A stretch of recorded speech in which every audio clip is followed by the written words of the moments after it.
Shalom and welcome to our second lesson of the Bible School. Shalom und herzlich willkommen zu unserer zweiten Einheit hier in unserer Bibelschule. In our first lesson, we spoke about the chronology of the Bible and of Genesis specifically, and how important it is for us to understand how things follow on each other. In unserer ersten Lektion haben wir uns angeschaut, die Chronologie, die sichtbar ist im 1. Mose insbesondere, und wie wichtig es ist zu sehen, wie die Dinge aufeinander aufbauen und aufeinander folgen. And I'm going to, in this lesson, still have a little bit of a chronological order of things to honor the previous lesson, but we have a new theme. Und in dieser Lektion wird es so sein, dass ich natürlich auch so ein bisschen diese chronologische Aufbau der Dinge beibehalten werden, aber wir haben ein neues Thema. The theme for this lesson is something very close to my heart, and I'm looking forward to sharing that with you. Und Thema dieser Unterrichtsstunde ist etwas, was ganz nah an meinem Herzen ist, und ich freue mich jetzt schon darauf, das mit euch teilen zu dürfen. It's something that we as ministry focus a lot on, and my father did a lot of study about this. Und das ist ein Thema, wo wir als Dienst am Evangelium wirklich so einen Fokus drauf hat. Und der verstorbene Papa von Tiaan, er hat sehr, sehr viel gelehrt über das Thema.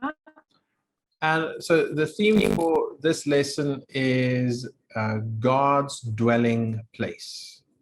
Und Thema dieser Unterrichtsstunde ist also Gottes Wohnung. So we've done many teachings about this on our different platforms throughout the years. Und ja, so wie die Jahre ins Land gezogen sind, haben wir natürlich sehr, sehr viele Lehren aufgenommen über das Thema. Ne? Und ihr findet das verschiedene Orts, so was unseren Dienst angeht, wo wir unsere Lehreinheiten haben. But we are doing something unique in this lesson, and I hope you enjoy it with me. Aber in dieser Unterrichtsstunde wollen wir natürlich etwas Einzigartiges machen, und ich hoffe, ihr genießt diese Stunde mit mir. So it's not one of our traditional teachings on the tabernacle. Das heißt, wir werden jetzt nicht wieder mal eine Lehre geben über die Stiftshütte. We are giving a teaching on God's dwelling place. Sondern wir wollen eine Lehreinheit anbieten über Gottes Wohnung. I could just as well say we're speaking about the tabernacle and the temple. Ich hätte genauso gut sagen können, wir sprechen über die Stiftshütte und über den Tempel. So before I get into this, I want to tell you a story that I heard, or a teaching that I heard in Jerusalem when I was a teenager. Und bevor wir hier anfangen, möchte ich euch eine Geschichte erzählen, die ich gehört habe, als ich ein Teenager war in Jerusalem. We take many things as if we deserve it in life. Wir nehmen viele Sachen so selbstverständlich im Leben, als ob wir es verdienen würden. This earth is created just perfect for us. Und diese Erde zum Beispiel, die ist perfekt geschaffen, damit wir hier wohnen können. We as mankind, we've done quite a lot of damage over the years. The flood of Noah is one of the examples. Und wir als Menschheit, wir haben natürlich auch sehr vieles an Schaden dieser Erde zugefügt. Zum Beispiel, wir sehen hier, dass der Sintflut ist so ein Beispiel, wie wir Schäden herbeigeführt haben. But God created a perfect place for us to live. Aber Gott hat für uns einen vollkommenen Ort geschaffen, damit wir hier leben können. So I heard this many years ago in Jerusalem, where this question was raised: why does God want to live amongst man? Und vor vielen, vielen Jahren habe ich also diese Frage gehört in Jerusalem, nämlich why does God want to create man or live Why with does he want to man? live amongst man? Warum will Gott mit den Menschen wohnen? Did he live amongst Adam and Eve in the Garden of Eden? Hat er quasi mit Adam und Eva zusammen gewohnt in dem Garten Eden? Or did he just visit them? Oder hat er sie nur ab und zu besucht? Did he live somewhere here on earth between the time of Adam and Eve and the first official dwelling place? Und wie war das dann nach dieser Zeit von Adam und Eva in dem Garten und bis hin zu der Zeit, wo es diese offizielle Wohnstätte Gottes gab? Wo hat Gott dort gewohnt? Did he live in the clouds? Did he live on a mountain? Wohnte er da in den Wolken? Wohnte er auf einem Berg? The honest answer is we don't really know where he lived. Naja, die ehrliche Antwort ist, wir wissen es nicht wirklich, wo er in der Zeit gewohnt hatte. He was definitely in heaven, but he's omnipresent. He's everywhere, actually, right? Er war im Himmel, das wissen wir, aber er ist allgegenwärtig, oder? Also wissen wir es eigentlich überall. So why does he want to restrict himself to one specific place? Also ist dann doch die Frage, warum will er sich begrenzen oder festnageln an einem ganz bestimmten Ort? Because in Exodus 25, we read where God asks Moses to build a dwelling place for him. Und in 2. Mose 25 lesen wir eben, wie Gott Mose bittet, dass er dafür sorgen soll, dass eine Wohnung für ihn gebaut wird. And we call this the tabernacle of Moses. Und wir nennen diese Wohnstätte eben die Stiftshütte Mose. So the tabernacle of Moses is the first official dwelling place of God. And why? Why does he want this? Und die Stiftshütte Mose ist die erste offizielle Wohnstätte Gottes oder Wohnung Gottes. Aber warum will er das überhaupt? This is a place where he can live amongst the Israelites. Das ist also ein Ort, wo er unter den Israeliten richtig wohnen kann, ja? So I'm still on my story of Jerusalem, don't worry. Also ich bin immer noch bei dieser Geschichte mit Jerusalem, macht euch keine Sorgen, ich habe das nicht vergessen. So God asks man, tells man, I want to live amongst you. Gott sagt also den Menschen, ich will unter euch wohnen. And he has this desire to be amongst man.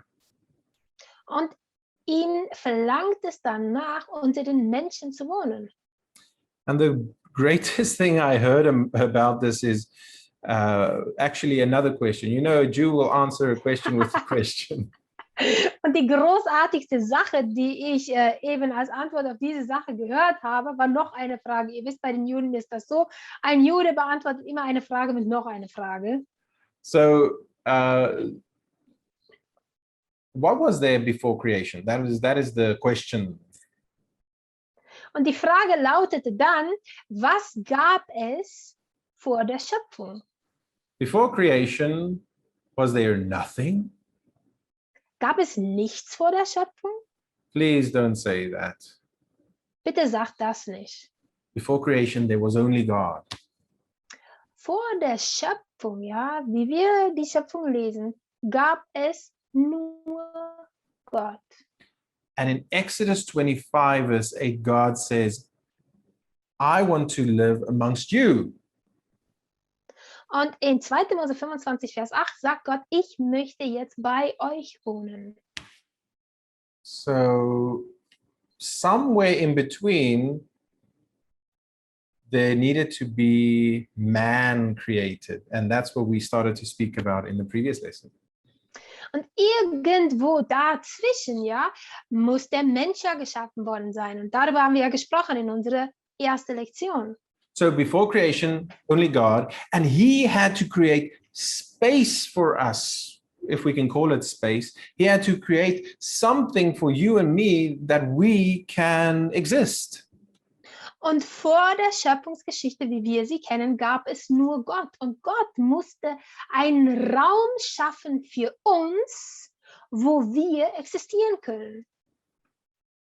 And he comes and he says, man, I made this place for you. Now, I want you to take a bit of your space and give it to me. Und Gott ist also hergegangen, hat diesen Raum geschaffen für uns. Und jetzt kommt er und er sagt, Menschen, ich möchte, dass ihr jetzt ein Teil von diesem euren Raum mir gebt. And this is what we call the tabernacle of Moses. Und diesen Raum nennen wir dann die Stiftshütte Mose. It's the first official dwelling place of God. Das ist die erste offizielle Wohnstätte Gottes. So where was it? Und wo befand sich die Stiftshütte Mose? Was it in Jerusalem? War sie in Jerusalem? Well, Moses was not in Jerusalem.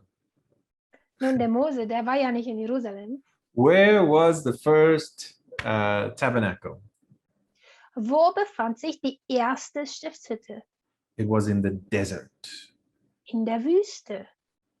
It was in the desert where it's hot and not so nice to live. And God says, I want to live amongst you, even in this bad situation.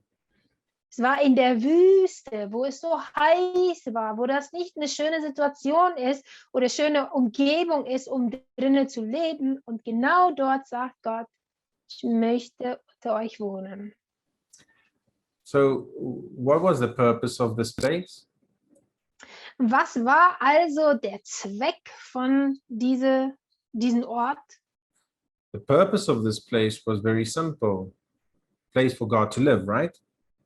Das ist recht einfach, gell? Der Zweck von diesem Bauwerk ist eben, das soll Gottes Wohnung sein, richtig?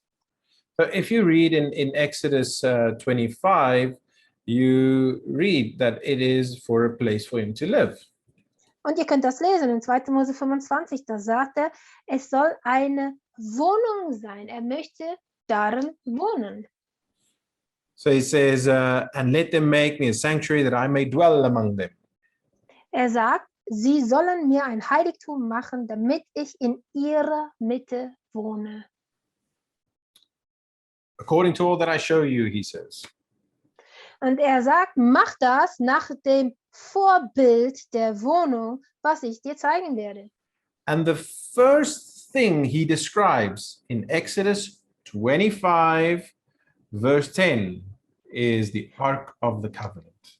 Und wenn wir dann weiterlesen, sehen wir die erste Sache, die er beschreibt für diese seine Wohnung in 2. Mose 25, Vers 10, ist die Bundeslade. The Ark of the Covenant is like the central idea of the tabernacle. Und die Bundeslade ist dann also so der Hauptfokus in der Stiftshütte. Why? Und warum? Because this is where his law was, where the 10 Commandments was. Ja, weil das eben der Ort ist, wo das Gesetz aufbewahrt wurde, ne? Die 10 Gebote. Is it Bundeslade with 2 dots on it? No, without 2 dots. Okay. Thanks. So in this dwelling place of God, we find the Ark of the Covenant, and it is so important that he starts describing it first. Und in Gottes Wohnung finden wir also die Bundeslade. Und Leute, es ist immens wichtig, dass er zuerst mit der Beschreibung der Bundeslade anfängt. Because without the Ark of the Covenant, the tabernacle doesn't really have a right to exist. Denn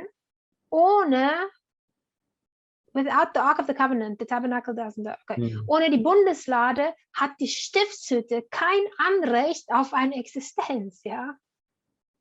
Because this is God's place where he sits. It's his throne. It's everything. It's like taking a house and building it from your bed to the outside. Weil die Bundeslade ist eben Gottes Thron. Das ist der Ort, wo er sitzt, wo seine Gegenwart drauf ist. Das ist alles, was mit Gott zu tun hat, ist eben in diese Bundeslade. Es ist fast wie, wenn du ein Haus bauen möchtest und du fängst damit an, zunächst einmal dein Bett zu bauen, ja? I'm going to say something silly, and that is in the first tabernacle, there was an Ark of the Covenant. Check. Ich werde jetzt etwas sagen, was irgendwie offensichtlich ist, ja. In der ersten Stiftshütte, ja, gab es eine Bundeslade. Jawohl. Check. Good. This tabernacle was built in about 1450 before Common Era, or before Christ, if you prefer. Und diese Stiftshütte ist eben gebaut worden ca. 1450 vor unserer Zeitrechnung. And it has the presence of God resting on it every day. Und wir sehen, dass diese Stiftshütte eben Gottes Gegenwart jeden Tag auf sich ruhen hatte. Jeden Tag war Gottes Gegenwart da. Does it still exist today? Existiert diese Stiftshütte noch? No, unfortunately not. Nein, leider nicht. Moses gives over to a man named Joshua, and then Joshua takes this thing further. Und Mose übergibt die Leitung des Volkes an einen Mann namens Josua, und wir sehen dann, dass Josua mit dieser Sache dann weitermacht. And so 40 years long, the tabernacle of Moses is used in the desert, and they travel through the Jordan River, take Jericho, a few things happen, and they say, now we need a physical, permanent tabernacle in Israel. Und wir sehen dann, 40 Jahre lang steht diese Stiftshütte in der Wüste. Wir sehen, danach nehmen sie die Bundeslade mit, sie überqueren den Jordan, sie kommen dann rein, sie nehmen Jericho ein, ja, und viele andere Sachen passieren. Aber dann sagen sie, jetzt ist Zeit, dass wir wieder eine physische Wohnung für Gott hier errichten. And the second tabernacle is built. Und die zweite Stiftshütte wird gebaut. And I'm a bit skeptical to write what I'm about to write, but you won't judge me when I call it the tabernacle of Joshua. Und ich bin ein wenig skeptisch, wenn ich das hier so schreiben muss, aber ihr werdet mich schon nicht verurteilen dafür. Ich nenne das einfach die Stiftshütte Josuas. And the reason I call it the tabernacle of Joshua is because he was so involved with this, and it was in his time period that this took place. Und der Grund, weshalb ich das so nenne, ne, Stiftshütte Josuas, ist eben, weil der Josua war so dermaßen beteiligt daran, und es fand auch statt in der Zeit, wo er eben der Leiter war. Ne? So was this in the desert? Und war das in der Wüste? No. This was in a place called Shiloh. Nein. Das war an einem Ort namens Shiloh. Shiloh, not Shiloh, Shiloh.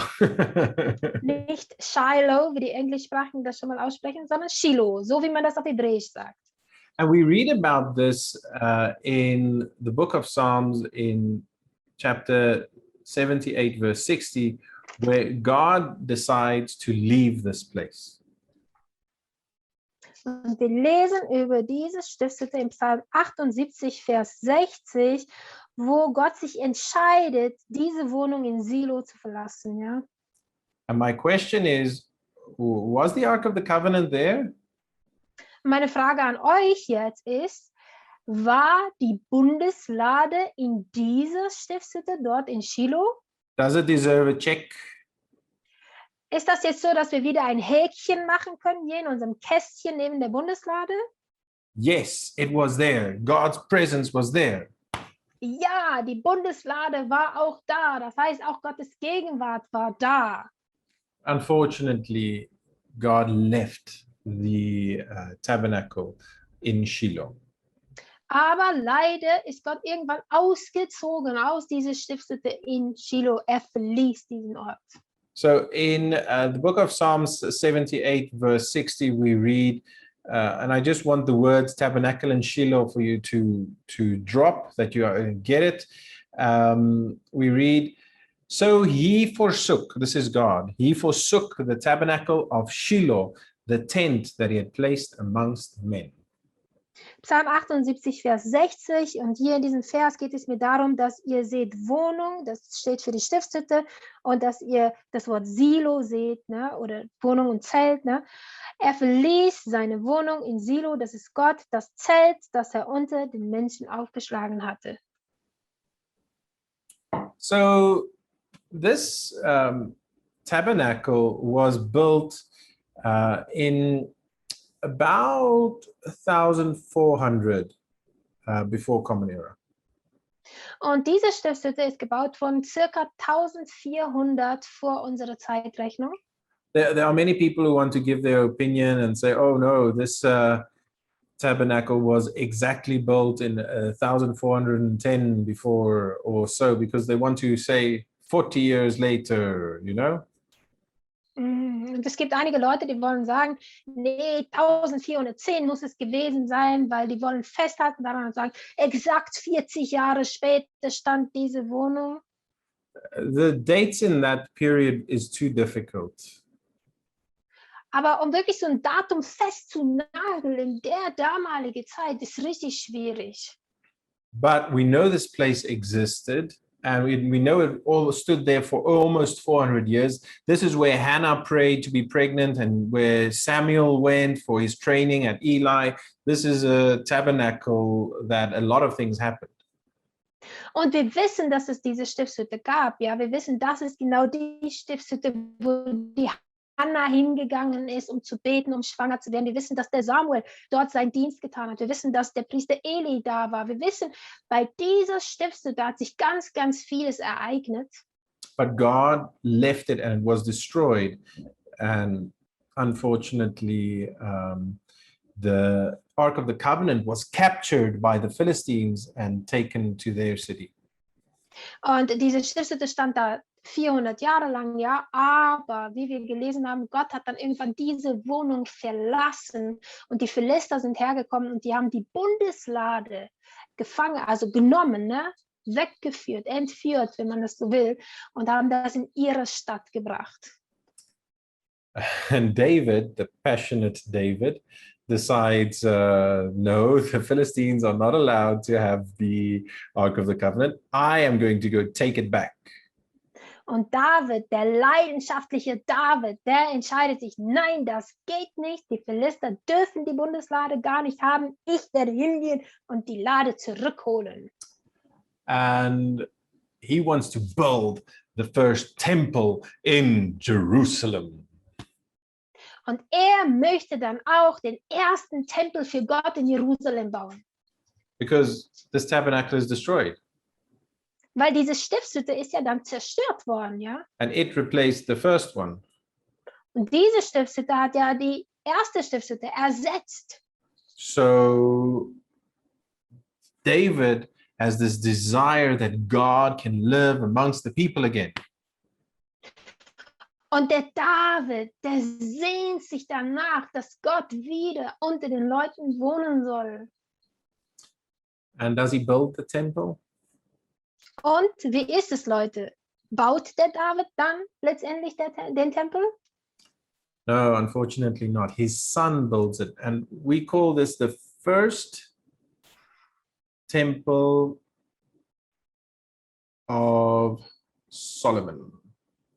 Nein, sein Sohn ist dann derjenige, der diesen Tempel baut, und wir nennen diesen Tempel den ersten Tempel oder der Tempel Salomos. And you can go read in 2 Chronicles about this. We're not going to read this whole portion from chapter 3. Und ihr könnt, wenn ihr möchtet, darüber nachlesen in 2. Chronik von Kapitel 3, Vers 1 fortführend. But Solomon has this privilege to build the temple. Aber der Salomo, ja, er hat das Privileg, dass er diesen Tempel bauen darf. In all of its glory.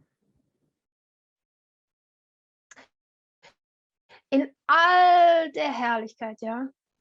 The Temple of Solomon stood there for many years, and then there was division in Israel, right? Der Tempel Salomos stand da schon sehr lange, aber dann gab es eine Spaltung in dem Volk Israel. But let's just first quickly confirm, was the Ark of the Covenant in the Temple of Solomon? Aber lasst uns kurz unsere Frage beantworten. Was meint ihr, war die Bundeslade vorhanden in dem Tempel Salomos, in dem ersten Tempel? Was sagt ihr? I hope so. Ich hoffe es doch. Ich hoffe Because es. David did so much work to get it to Jerusalem. Weil der David, der hat richtig viel Arbeit geleistet, um eben diese Bundeslade nach Jerusalem zu bringen, ne?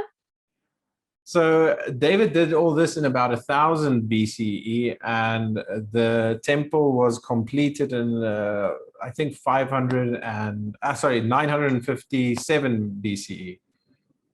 Und der David, der hat das alles gemacht, ja, die Bundeslade wieder zurückerobert und so weiter, 1000 vor unserer Zeitrechnung. Und der Tempel ist zu Ende gebaut worden im Jahre 957 vor unserer Zeitrechnung. We now have this privilege that dates are becoming more obvious the closer we come in time, because people have started realizing how these things are important. Und jetzt haben wir natürlich auch das Privileg, dass die Menschen angefangen haben, ein Datum dazu zu schreiben, weil die irgendwie gecheckt haben, es ist doch wichtig zu wissen, wann das alles passiert ist. And we know where this temple stood, right? Und wir wissen auch alle, wo sich dieser Tempel befand, richtig? Ihr wisst, wo dieser Tempel stand, oder? I hope you know. Ich hoffe es. In Jerusalem, right? In Jerusalem, richtig? Because David wanted Jerusalem to be the capital. God had a desire to be there on the Mount Moriah. Weil der David wollte, dass Jerusalem der Hauptstadt ist. Und Gott, er wollte eben dort auf dem Berg Moria wohnen. So there's a bit of a problem here before I can tell you about the next temple, because the first temple of Solomon is also destroyed. Und es gibt ein kleines Problem hier, bevor ich euch jetzt erzählen kann über den nächsten Tempel, denn leider ist es so, dass dieser erste Tempel oder der Tempel Salomos eben auch zerstört worden ist. Because Israel gets divided while the first temple stood there. Weil Israel eben diese Trennung erlebt hat in der Zeit, während dieser erste Tempel dort stand. So I'm going to draw you a picture. Don't judge me on my artistic skills. This is not why we are here. This is not For lack art of them. class. Und Tiaan wird jetzt ein Bild aufmalen und er bittet euch, dass ihr ihn nicht verurteilt für seine Fähigkeiten. Das ist ja auch kein Kunstunterricht, gell? This is about how Israel looks today. Das ist circa wie Israel heute ausschaut, ja, die You Oberliste have des Landes. the Red Sea at the bottom, the Mediterranean here on the side. Und wir haben da unten haben wir das Rote Meer, da an der Seite haben wir das Mittelmeer. You have the Dead Sea, you have the Jordan River, you have the Sea of Galilee at the top. Dann haben wir den Toten Meer, dann haben wir Jordan und dann haben wir da oben, das was ihr seht, das ist See Genezareth. So we have north of Israel and south, right? Okay, das heißt, wir können das Land aufteilen in zwei Bereiche, Nord und Süd, richtig? So Israel didn't have this exact shape in the time of David or Solomon. I'm just using modern Israel's map as reference. Okay, und Israel hatte nicht genau diesen Landumriss zur Zeiten von Salomo oder David. Ja, ich will das nur für euch nehmen, so als Bezugsrahmen für unsere Denkweise. So while the first temple stood in Jerusalem, Israel was divided into two. Und während dieser erste Tempel sich in Jerusalem befand, ist Israel aufgeteilt worden in zwei Reiche. Where is Jerusalem? Wo befindet sich Jerusalem hier auf dieser Karte? In the southern kingdom. Jerusalem befand sich im Südreich. Where was the temple? Wo befand sich also der Tempel? In Jerusalem. in Jerusalem. Okay, so the northern kingdom had 10 tribes. The southern kingdom had 3 tribes mainly. Okay, und im Nordreich hielten sich 10 Stämme auf und in dem Südreich hielten sich hauptsächlich 3 Stämme auf. Judah, Benjamin, and Levi, they were in the southern kingdom. Im Südreich sehen wir die Stämme Juda, Benjamin und Levi. And in the northern kingdom, there was no temple. Und in dem Nordreich gab es keinen Tempel. That's a story for another day, what Jeroboam, the first king of Israel, of the northern Israel, did. And Rehabiam, the southern king, he was just happy because he had the temple. Und das ist eine Geschichte für einen anderen Tag, ja, was der Jeroboam alles gemacht hat, weil er ja eben nicht einen Tempel hatte dort in dem Nordreich. Und der Rehabiam, der hat sich einfach gefreut, weil er hatte den Tempel, er hatte alles, er war glücklich. Unfortunately, the northern kingdom was taken away to captivity in Syria. Und leider ist es so, dass die Menschen aus dem Nordreich weggeführt worden sind nach Syrien. And the southern kingdom was taken away in captivity to Babylon. Und die Menschen aus dem Südreich sind eben weggeführt worden in Gefangenschaft nach Babylon. And in this process, the first temple was destroyed. Und in diesem Prozess ist dann auch der erste Tempel zerstört worden. Okay, so the northern kingdom's people, they went away and they didn't come back. Okay, und die Menschen aus dem Nordreich, die weggeführt worden sind, ja, sie gingen weg und die sind auch nicht wieder zurückgekommen. But the southern kingdom, the tribes, they went away and they were the ones who came back and built what we call the second temple. Aber die Stämme aus dem Südreich, die sind zwar weggeführt worden, aber das sind diejenigen, die zurückgekommen sind, um das zu bauen, was wir zweiten Tempel nennen. Second temple of who? Zweiten Tempel von wem? Von wem ist dieser Tempel? Maybe you've heard the second temple of Herod, right? Vielleicht habt ihr schon mal gehört, das ist der zweite Tempel von Herodes. So I'm first going to read this and then I'm going to tell you the temple of who this is. Okay, aber ich möchte euch erst etwas vorlesen und dann werde ich euch sagen, wessen Tempel das war. Let's go read in the book of Ezra in chapter 1, verse 1 to 5. Schlag bitte mit mir das Buch Ezra auf. Wir lesen Kapitel 1 von Vers 1 bis 5. So also the last few last few verses in Second Chronicles tell you the same story. Und ihr könnt dann hingehen, wenn ihr mögt, die letzten paar Verse, die ihr in 2. Chronik findet, die erzählen uns genau die gleiche Geschichte.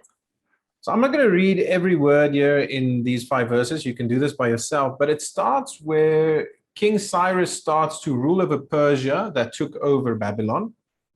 Und ich werde jetzt nicht alles vorlesen, gell? Das könnt ihr selbst machen, aber es fängt damit an, dass uns gesagt wird, dass der König Kyros, der König von Persien, eben die Herrschaft übernommen hat, weggenommen hat von Babylon.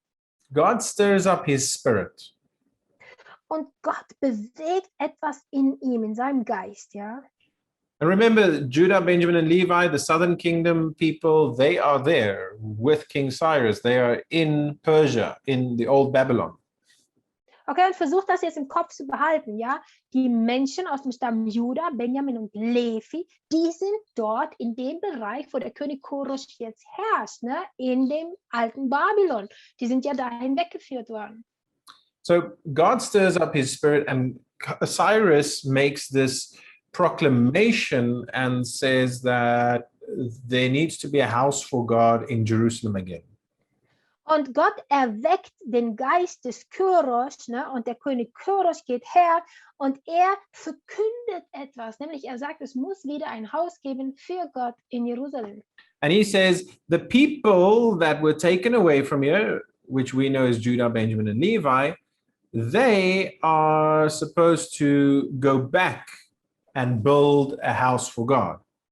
Und er sagt, die Leute, die eben weggeführt worden sind aus diesem Bereich, und wir wissen, das ist Juda, Benjamin und Levi, sie sollen zurückgehen dorthin und ein Haus für Gott bauen. And the people of Persia must give them gold and silver and so on. Und dann sagt er auch noch, dass die Leute Persiens dafür sorgen sollen, dass diese Menschen, die dahin zurückgehen, eben Gold und alles, was sie brauchen, bekommen sollen. So that they can build a house for God. Damit sie eben ein Haus für Gott bauen können. Now, verse 5, I want to read. Und ich möchte euch jetzt Vers 5 vorlesen. Then the heads of the fathers' houses of Judah and Benjamin and the priests and the Levites with all whose spirits God had moved arose to go up and build the house of Yod-Heh-Vaveh, the Lord, which is in Jerusalem. Da machten sich die Familienhäupter von Juda und Benjamin auf und die Priester und Leviten, jeder, dessen Geist Gott erweckte, um hinaufzuziehen und um das Haus des Herrn oder das Haus von Yod-Heh-Vaveh zu bauen, das in Jerusalem ist. Who had to go and build the house? Who went? Wer musste aufziehen, um das Haus zu bauen? Wer ist hingegangen, um das Haus zu bauen? Judah, Benjamin, and Levi. Die Stämme Juda, Benjamin und Levi. So I said I'm going to tell you the second temple of who this is. Und ich habe euch gesagt, ich werde euch sagen, wessen Tempel das ist oder wen ich diesen Tempel, das Bau der Tempel zuschreibe. It is not the temple of Herod. Das ist nicht der Tempel von Herodes. Because this is about the person who built it, right? The tabernacle of Moses, the tabernacle of Joshua, the temple of Solomon. Denn es geht ja um den, der das jeweils gebaut hat. Wir haben gesagt, die Stiftshütte Mose. Wir haben gesagt, die Stiftshütte Joshua. Wir haben gesagt, Tempel Salomos, ja? So I just want to say, I think this should have been called the Temple of Cyrus, in the sense that he is the one who sent the Israelites, Judah, Benjamin, and Levi, to go build it. Ich möchte sagen, ja, demnach können wir sagen, das ist der Tempel von Kyros, ja, der hat nämlich die Israeliten bzw. Juda, Benjamin und Levi gesandt, damit sie diesen Tempel bauen. But actually, all of this is the temple of God. Aber ihr wisst ja schon, ne? Egal was für ein Bauwerk wir uns heute anschauen, das alles ist Gottes, ja. So where did this temple stand? Okay, und wo stand dieser Tempel? Well, we read it in Jerusalem, and it stood on the same place at Mount Moriah. Und wir haben es gelesen, in Jerusalem. Und dieser Tempel stand genau an dem gleichen Ort, nämlich auf dem Berg Moria. Was the Ark of the Covenant in this temple? Ja, jetzt ist die Frage. Antwortet bitte, war die Bundeslade denn hier in diesem Tempel? Was it there? Do you guys know? War die Bundeslade da? Wisst ihr das? No, it was not. Nein, leider nicht. It was lost somehow after the destruction of the first temple, so we don't know where it is. Die Bundeslade ist verloren gegangen nach der Zerstörung des ersten Tempels und wir wissen einfach nicht, wo die Bundeslade sich befindet. We do know when this temple was built. Wir wissen aber, wann dieser Tempel gebaut worden ist. It was completed in about 516 BCE, but some people say 515. No matter, this is approximate dates. Und der Tempel ist fertiggestellt worden im Jahre 516 vor unserer Zeitrechnung. Manche sagen 515 vor unserer Zeitrechnung, aber das ist ja wurscht, ne? Das ist ja circa. We're getting to the place where it only differs about 1 year, the opinions, not anymore 10 years or 20 years. Wenigstens sind wir mittlerweile an der Stelle gekommen, wo die Meinungen nicht so extrem auseinandergehen. Ne? Nur ein Jahr in diese Meinungsverschiedenheiten. Wir hatten vorher 10 Jahre, ne? Verschiedene Ideen dazu.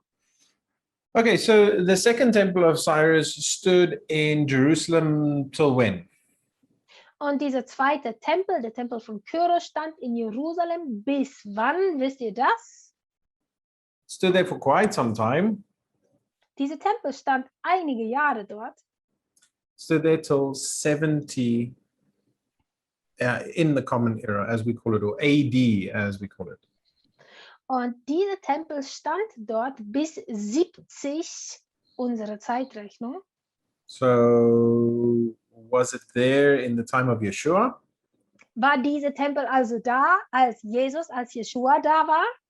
Yes, this is the exact temple that stood there in the time that Yeshua was in Jerusalem. Ja, das ist der Tempel, der da stand in der Zeit, wo Yeshua in Jerusalem unterwegs war. Herod just beautified it, made it a little bit nicer. Der Herodes, der ist einfach hergegangen und hat diesen Tempel verschönert. He renovated it. Er hat es renoviert. So I want to read something to you in the book of John. Ich möchte euch etwas lesen in dem Buch Johannes. Remember, this is the temple that stood in Jerusalem in the time of Yeshua. Und ihr denkt dran, das hier ist der Tempel, der da stand, als Jesus dort war. Ne? Let me just remind you, who built this temple? Ich möchte euch nur kurz nochmal daran erinnern, wer hat diesen Tempel gebaut? Judah, Benjamin, and Levi, right? This is what we read in Ezra just now. They are the ones who went to Jerusalem. Judah, Benjamin und Levi. Sie haben diesen Tempel gebaut. Sie sind nach Jerusalem gegangen. And who was in Jerusalem of the Israelites in the time of Yeshua? Und wer war in Jerusalem? Welche Stämme waren vertreten in Jerusalem zu Zeiten Jeschuas? Babylon wasn't over them anymore. Persia wasn't over them. It was now the Roman Empire. But who of the Israelites were there? Okay, wir wissen, Babylon war nicht mehr an der Herrschaft, auch nicht das persische Reich, auch nicht mehr, sondern die Römer herrschten jetzt. Aber welche Stämme von den Israeliten befanden sich zu der Zeit in Jerusalem? Judah, Benjamin, and Levi. Die Stämme Judah, Benjamin und Levi. The northern tribes, they lost their identity. They went away and they didn't come back. Die Stämme aus dem Nordreich, man sagt, sie haben ihre Identität verloren. Sie sind weggegangen und nicht wieder zurückgekommen. Let's test this quickly. In the time of Yeshua, who was of the tribe of Judah? Okay, ganz schnell, ein Test für euch. Zur Zeit Jeschuas, wer war in Jerusalem? Welche Person aus dem Stamm Juda sehen wir dort in Israel? In Jerusalem. Yeah. From the tribe of Judah. I think Oh nein, aus dem Stamm Juda. Wer denn nur, Leute? Yeshua himself was of the tribe of Judah. Ja, Jeschua höchstpersönlich, er ist aus dem Stamm Juda. Paul writes and says he's not of the tribe of Levi, but he's still the high priest. He is of the tribe of Judah. Und der Paulus, der schreibt in einem seiner Briefe, sagt er, dass Jesus eben nicht von dem Stamm der Leviten ist, sondern aus dem Stamm Juda und dennoch ist er der hohe Priester. Who was of the tribe of Levi in the time of Yeshua? Okay, und was sehen wir aus dem Stamm Levi? Wer war da in der Zeit von Jeschua? Oh, Welche Person? We read of a man named Zechariah who served in the temple, and his wife's name was Elizabeth, and they had a son by the name of John. They were of the tribe of Levi. Wir lesen von einem Mann namens Zacharias. Ja, wir wissen, er hat in dem Tempel gedient. Wir wissen, dass seine Frau Elisabeth hieß. Wir wissen, dass sie einen Sohn hatten. Dieser Sohn hieß Johannes. Sie waren alle von dem Stamm Levi. And in that time period of the apostolic writings, who was of the tribe of Benjamin? Und in dieser Zeit, ja, in den apostolischen Schriften, also in dem Neuen Testament, was sehen wir? Welche Person ist von dem Stamm Benjamin? In Romans 11, Paul writes and says, has God forsaken his people, Israel? He says, no, assuredly not, because I am also an Israelite of the tribe of Benjamin. Paul is of Benjamin. Amen. Wir sehen das eben, wir sehen in Römer 11, schreibt der Paulus, hat Gott sein Volk Israel verlassen und sagt er gewiss nicht, denn ich bin auch ein Israelit von dem Stamm Benjamin. Der Paulus sagt das über sich selbst. Okay, so we confirm Judah, Benjamin, and Levi were in Jerusalem at this time. Wir wissen also, die Stämme Juda, Benjamin und Levi sind allesamt noch vertreten in dieser Zeit von Jeschua. More than 500 years later. Das ist über 500 Jahre später, gell, nach dem Wiederaufbau. And they ask him a question in John 2, verse 18. Und in Johannes 2, Vers 18 sehen wir, dass die Jeschua eine Frage stellen. They say, what sign do you show us since you do these things? Die sagen, was für ein Zeichen zeigst du uns, dass du dies tun darfst? And Yeshua answers them and says, destroy this temple, and in 3 days I will raise it up. Und Jeschua antwortet und sagt, brecht diesen Tempel ab und in 3 Tagen will ich ihn aufrichten. And the Jews say to him, it has taken 46 years to build this temple, and you will raise it up in 3 days? Und da sprachen die Juden, in 46 Jahren ist dieser Tempel erbaut worden und du willst ihn in 3 Tagen aufrichten? I can just hear them. It's like, our forefathers built this temple in 46 years, and you want to destroy it and build it in 3 days? Ich kann die im Moment so wirklich hören. Die sagen, unsere Vorväter haben diesen Tempel gebaut, haben 46 Jahre lang daran gebaut. Du willst das machen in 3 Tagen? Read the next verse. Aber lest doch, was im nächsten Vers steht.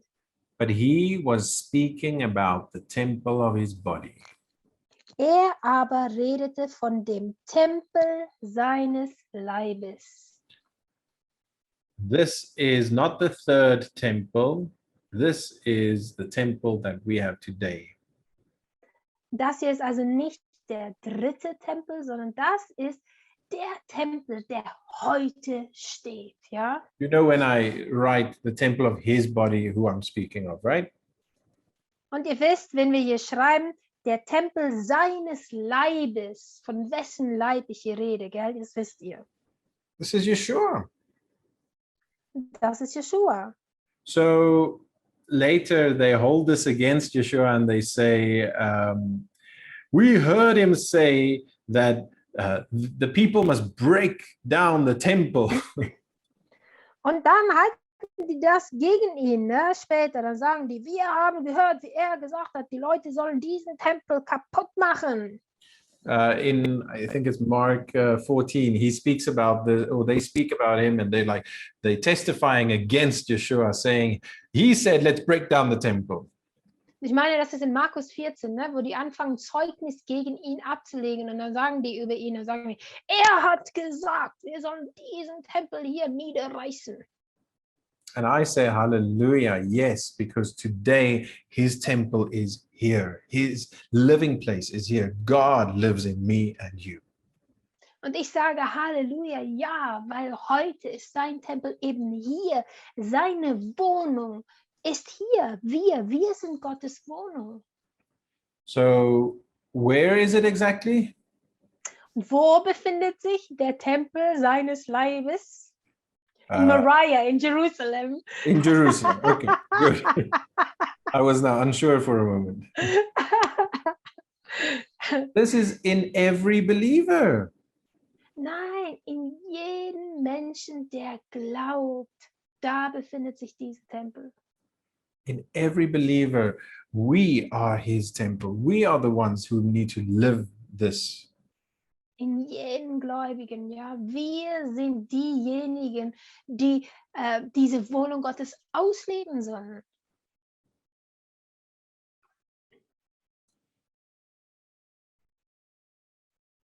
So, Yeshua did rebuild the temple in 3 days, right? Und wir wissen es, Jeschua hat es geschafft, den Tempel in 3 Tagen wieder aufzubauen, richtig? He died on the cross, and 3 days and 3 nights later, he rose again from the dead, and he rebuilt the temple in us. Ja, das ist so, ne? Er ist am Kreuz gestorben, 3 Tage, 3 Nächte später ist er vom Tod wieder auferstanden und er hat diesen Tempel neu aufgebaut in uns. You remember the Ark of the Covenant that we've been speaking about? Und ihr erinnert euch an der Bundeslade. Wir haben ja die ganze Zeit über die Bundeslade geredet. Was the Ark of the Covenant in the second temple? War der Bundeslade eben in dem zweiten Tempel? Was haben wir gesagt? No, it wasn't in the second temple. Nein, die Bundeslade befand sich nicht in dem zweiten Tempel. Is it today in the temple of his body? Obacht, befindet sich die Bundeslade heute in dem Tempel seines Leibes? Yes, for sure. Yes, we need to make a big one. Jawohl, ja klar, gewiss doch. Wir müssen da ganz groß abhaken, ja? Because he lives in you and me. That is his throne. His throne is in my heart. Weil er lebt ja in uns, ja? Das bedeutet, er hat seinen Thronsitz in uns. In meinem Herzen ist sein Thronsitz. When was this temple built? Wann ist dieser Tempel gebaut worden? In about 33 CE, a common era, in about 33 AD, as we call it. Circa im Jahre 33 unsere Zeitrechnung. We can discuss that maybe in the future, but in about that time.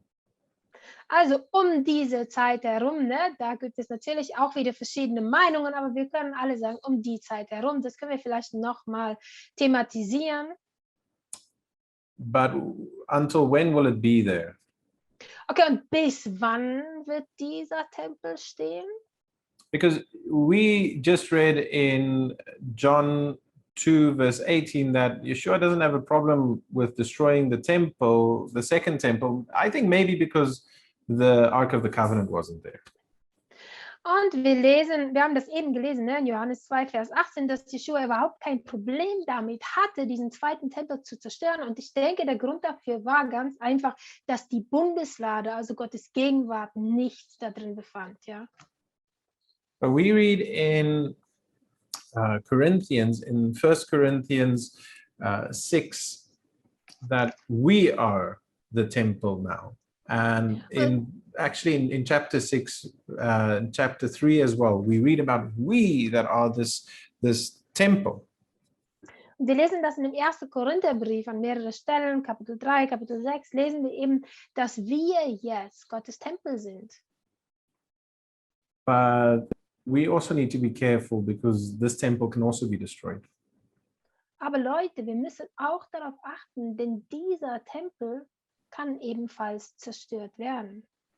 If you want to go read about it, go read in 1 Corinthians 3, verse 16, 17, and so on. Wenn ihr darüber lesen wollt, dann könnt ihr gerne in 1. Korintherbrief, Kapitel 3, von Vers 16, 17 und so weiter darüber lesen, ja? But the privilege that we today have is we are God's dwelling place. Aber das Privileg, was wir alle heute haben, ist eben, wir sind Gottes Wohnung. He lives in you and me. Er lebt in uns. So if you go back to the first dwelling place in Exodus 25, Wenn wir also zurückgehen zu der ersten Wohnung Gottes in 2. Mose 25, God says in verse 9, very specifically, build this tabernacle according to what I show you, the pattern that I will show you. da lesen wir eben in Vers 9 von 2. Mose 25, dass Gott sagt, ihr müsst diese Wohnung genau bauen nach dem Vorbild, was ich euch zeigen werde. And God gives a lot of detail about the tabernacle of Moses. Und dann sehen wir, dass Gott ganz detaillierte Anweisungen gibt über den Bau der Stiftshütte Mose. God is very specific about his dwelling place. Und Gott ist sehr genau, wenn es seine Wohnung geht. He's also very, very specific about you and me, how we must look as his temple. Und er ist ebenfalls sehr genau über dich und über mich, wie wir auszusehen haben als sein Tempel. Very detailed about how he expects of us to live. Und er ist sehr, sehr genau darüber, wie er erwartet, dass wir zu leben haben. You know what the word temple in Hebrew is? Wisst ihr, was das Wort Tempel auf Hebräisch ist? Firstly, the tabernacle. This is a mishkan. Tabernacle is Okay. mishkan. Okay, zunächst einmal das Wort für Stiftshütte ist das Wort Mishkan. Comes from the Hebrew word neighborhood, or to be a neighbor, to say God wants to live amongst us. He's our neighbor. Okay, hört zu. Und die Bedeutung von dem Wort Mishkan kommt eben von dem Wort für Nachbarschaft oder Nachbar sein. Mit anderen Worten, Gott möchte unser Nachbar sein. But the word temple comes from the Hebrew word Beit Mikdash, which is a house, as we see Cyrus say, the house of God. Und das Wort Tempel stammt von dem hebräischen Wort Beit Mikdash. 2 Worte, Beit Mikdash. Ein Beit ist ja Haus und wir sehen, der König Kyros, er spricht ja von Gottes Haus. Ja. But Beit means house. Mikdash means holy. So together, Beit Mikdash is a holy house. Und Mikdash bedeutet heilig. Also wenn man die beiden Worte zusammenfasst, dann heißt es also heiliges Haus. Beit Mikdash, Tempel. God expects of you to be a holy house. Gott erwartet von dir, dass du ein heiliges Haus sein wirst für ihn. So I want to invite you for homework to go read these scriptures that we've spoken about in this lesson. Ich möchte euch einladen als Hausaufgabe, dass ihr hingeht und nochmal alle Schriftstellen lest, worüber wir heute gesprochen haben. And I'm going to send this on to you. But another piece of homework that I want to give you is we are this temple, but we are also the priests who do the work in this temple.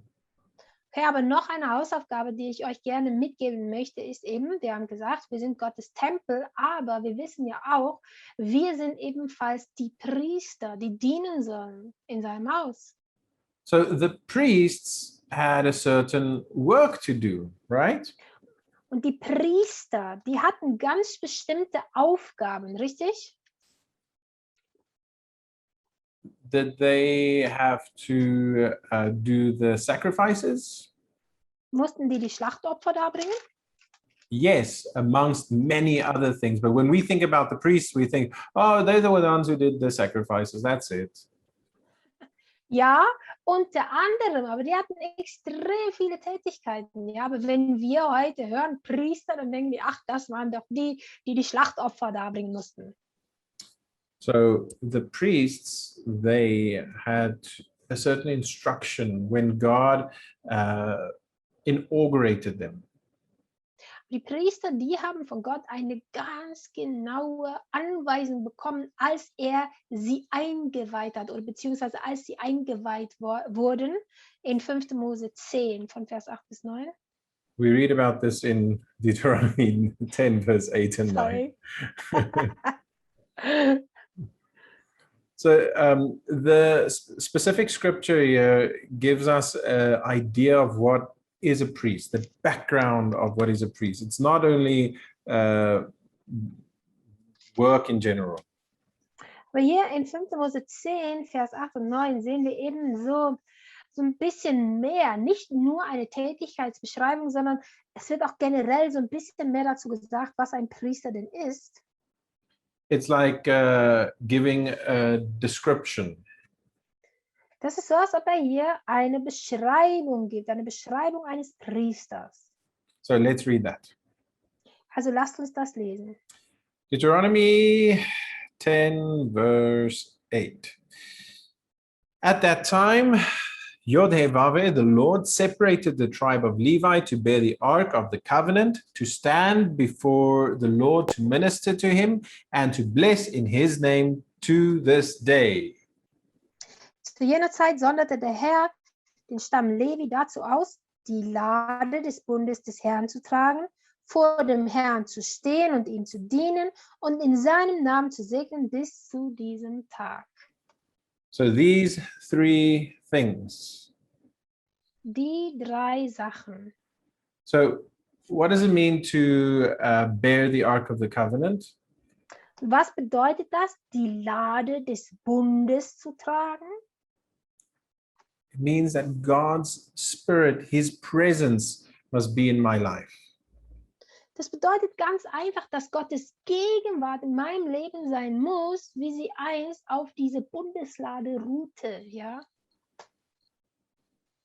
So everywhere I go, I need to take God's Spirit with me. Das bedeutet, überall, wo ich hingehe, muss ich Gottes Gegenwart, ergo Gottes Geist mit mir hinnehmen. So this is the first thing that I want you to think about when you're doing your homework. Das ist die erste Sache, worüber ich möchte, dass du nachdenkst, wenn du deine Hausaufgaben machst. How am I going to be carrying God's Spirit, His presence, wherever I go? Wie kann ich Gottes Gegenwart, Gottes Geist tragen, überall, wo ich hingehe? Then the next is, how am I going to serve God in my everyday life? Die nächste Sache, die du dich fragen solltest, ist, wie kann ich Gott dienen in meinem Alltag? And lastly, how will I bless till this day? Die letzte Sache ist, wie kann ich segnen bis zu diesem Tag?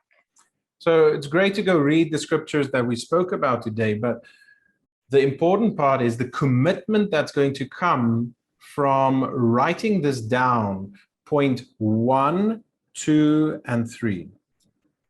Und das ist natürlich großartig, wenn ihr diesen einen Teilbereich macht, wenn ihr die Schriftstellen nochmal lest, die wir heute angeschaut haben, das ist ja Hausaufgabe. Aber die zweite Sache, die bringt mit sich eine Hingabe, dass wir uns hingeben. Wenn wir uns anschauen, Punkt 1, 2 und 3, wie kann ich das machen? So with the first homework, many of you wrote amazing pieces about the chronology of Genesis. Und in der ersten Hausaufgabe von letzter Woche, da habt ihr natürlich großartige, richtige Schriftstücke geschrieben über die Chronologie in 1. Mose. And it's wonderful. Thank you for that. But I want you to write just in short, how will I bear the Ark of the Covenant in my workplace, wherever I am, whatever I do? How am I going to serve God practically, and how will I bless practically? Und das ist natürlich großartig, aber in dieser Hausaufgabe möchte ich, dass sie ganz kurz schreibt, wie werde ich Gottes Gegenwart tragen, da wo ich überall hingehe, wo ich arbeite, wo ich mich bewege und so weiter, wie werde ich ihm dienen, auch an diesen Orten in meinem Alltag und wie werde ich segnen. Because you are the temple of God, but you are also the priests. Denn du bist ja Gottes Tempel, aber du bist eben auch Priester Gottes. And this is the basics about being priest. Und die 3 Sachen hier, das bildet so die Grundlage des Priesterseins. And I almost want to see a commitment in this, saying, from now on, I will carry God's presence at my workplace, in my family, whatever I do. Und ich möchte eigentlich das so sehen, dass ihr mit dieser Hausaufgabe euch neu Gott widmet, dass ihr sagt, ich werde Priester sein in meiner Familie, auf meiner Arbeit, egal was ich tue, ich will es tun. I'm going to serve God in this way. Ich werde Gott dienen auf diese Art und Weise. Ihr schreibt das dann dazu. I'm going to bless in this way. Und ich werde segnen auf diese Art und Weise. Ihr schreibt das dann dazu. And I want you to send this point 1, point 2, point 3, and I'll read it. I'm going to give you feedback. We're going to give you feedback if there is something that we feel maybe you're missing the work that God has for a priest, but maybe we're going to give you words of encouragement. Und wir werden uns das anschauen, wir werden das lesen und wir werden euch natürlich Feedback geben, wenn wir der Meinung sind, na, das passt nicht so ganz hin, aber vielleicht werden wir euch auch ermutigen, einfach darin weiterzumachen. For instance, blessing someone is not saying, oh, may you be rich and just have all the wealth of the earth. Zum Beispiel eine Person zu segnen bedeutet nicht, dass man das nur mit Worten macht. Oh, auf dass du reich bist, auf dass alle Reichtümer dieser Erde dir zufallen. And to bear the Ark of the Covenant, to carry his presence, is to say, I'm going to represent him in my work. Und wenn wir sagen, das geht darum, dass wir die Lade des Bundes tragen, bedeutet das, ich werde ihn repräsentieren, da wo ich bin, wo ich arbeite. So really think about what you write. It's like a commitment, a proclamation you make before him. Und denk wirklich darüber nach, was du da schreiben möchtest. Ja, es ist wie so eine neue Widmung an Gott, was du da aufschreibst. Don't make it many pages, only a few sentences. And I really want you to hear this with your homework. Please listen to the instruction that you don't make 3 pages of homework when there's only expected of you to make a few paragraphs. Und wir möchten euch dazu einladen, dass ihr nicht wirklich jetzt seitenlang schreibt, sondern wirklich fokussiert schreibt, ein paar Zeilen. Wir möchten euch auch darum bitten, wenn wir euch Anweisungen geben für die Hausaufgabe, dass ihr euch wirklich daran haltet, ja? So hallelujah, I'm looking forward to receiving that from you. Und Halleluja, wir freuen uns darauf, das von euch zu bekommen. But remember, you are his temple and you are the one doing the work in this temple every day, wherever you go, whatever you do. Und denk bitte dran, du bist Gottes Tempel und du verrichtest gleichzeitig die Arbeit in diesem Tempel, wo auch immer du hingehst, was auch immer du tust. Think of the process of where all this comes from. Tabernacle of Moses, the tabernacle of Joshua, the temple of Solomon. All of this has been replaced in you.